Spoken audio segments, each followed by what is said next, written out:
guys. Madali tayong kasi guys, may YT pa tayong kasi kasuhin, kaya nagmamadali na magluto.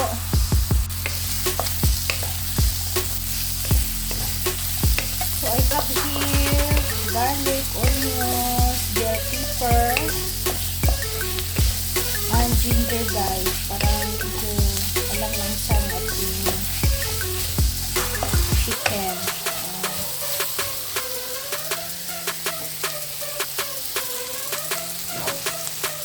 Tapos i-add ko na yung chicken ko na stir fry ko na rin. Bigas na lang din at mawala yung lang sa laksa niya.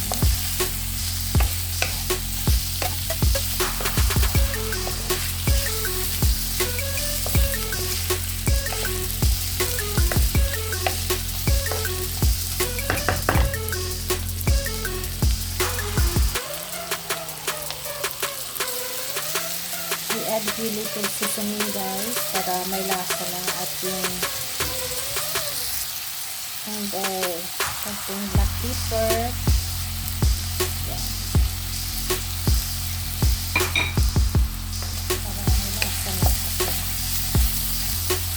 Hello.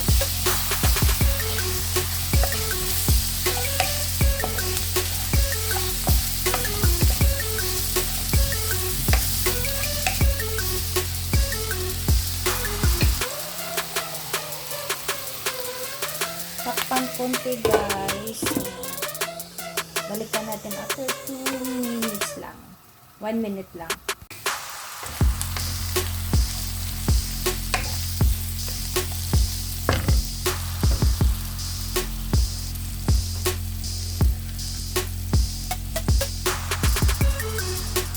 Kaya natin yung ating baked beans guys.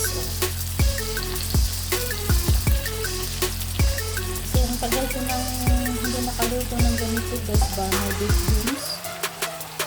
Parang iwan ko kung di ko na matandaan guys yung nagluto ako na may baked beans na luto. Para naman maiba ang ating luto guys. Diba? O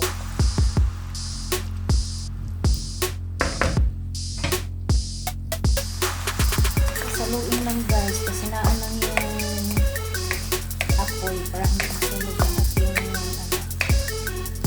diba? Medyo special ng ating luto guys. May ka-baked beans na ako, diba?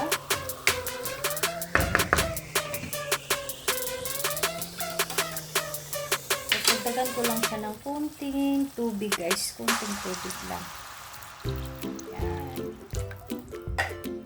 Kunting tubig.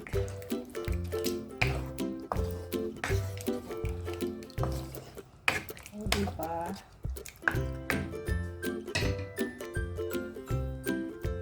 Tapos mag-add lang ako ng konting potato paste guys para hindi naman maputla yung ating kung hindi maputla ang ating para hindi siya maputla guys, dinagdagan ko siya ng potato paste, tomato paste. Yun. So, diba pulang-pula na.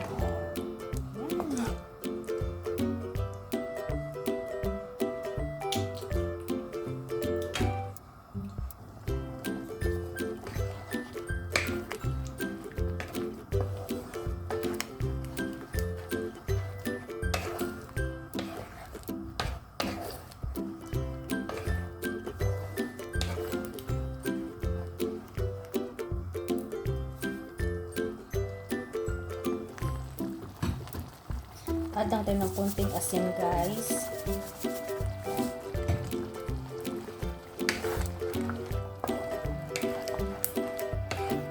Asin.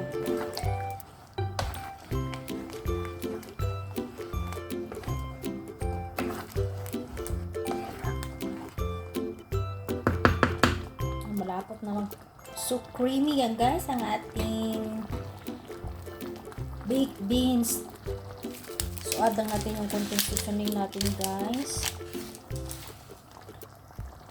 Tapos, konting chili. Konting chili lang yan, guys. nag-add din ako ng konting black pepper. Yan. At mix. Yan. Luto na tong ating ano guys. Luto na ating chicken. So, pwede na natin i-luto ang ating veggies. Ready na ang ating veggies guys. Isama na natin to sila. Yan.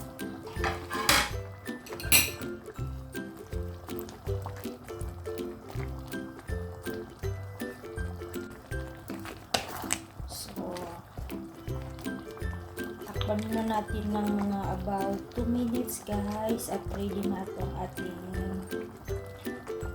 baked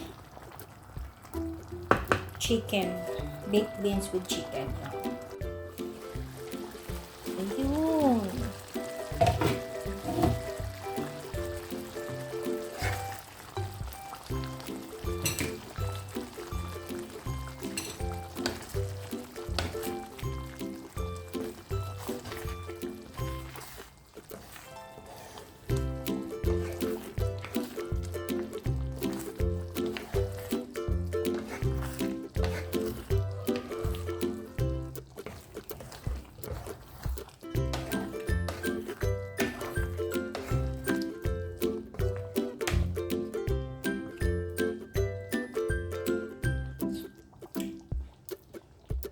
Sarap. Sarap na guys ang ating niluto guys. So,